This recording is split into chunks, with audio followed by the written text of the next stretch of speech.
And now in on the right wing is Panic, puts on the brakes, feeds across left side, the shot tipped in! Tyler Johnson! He's the center point of one of the most exciting lines in the AHL. Great transition goal by the Crunch. Tyler Johnson leads the Syracuse Crunch with 10 goals so far this season, and Andre Palat and Richard Panic couldn't think of a better line mate. He's really fast, he's really skilled. He's not afraid to go to the corners and hit the guys when he's so small, you know. He's a really good hockey player. People say, well, he's in the shadows of Corey Conacher.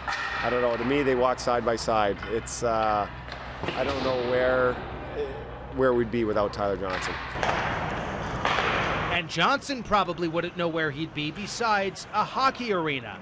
Growing up in Spokane, Washington, his mom taught skating at the local arena, so there was barely a day when he wasn't there himself, soaking in the atmosphere of what would become his professional life. Ever since I was born, I was at the rink probably, 2 hours a day or whatever for my mom, for her learn to skate or whatever. So I started skating when I was a year and a half. My dad actually coached hockey, so I was on my first team when I was 4, and they just coached me all the way through my career up until juniors, and finally let me go with another coach, I guess. And Coach Cooper couldn't be happier about that.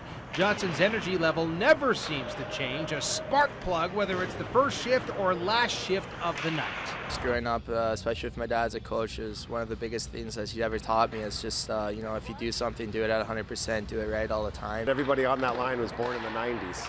So it's not, there's a lot of youth on that line, but I think that's what makes them have success. Johnson was lucky enough to also play his junior hockey in his hometown of Spokane, so this is literally just his second year away from Washington State.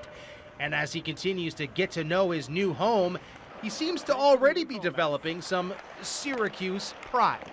It's cool. There's a lot of scenic things, the history behind the buildings. They're, older buildings, and, it kind of reminds me of home like that. We have a lot of older buildings downtown, so to be able to see that and some of the statues and just, the history of, especially the East Coast compared to the West Coast. I mean, it's a lot older place, so it's been a lot of fun here. It really has.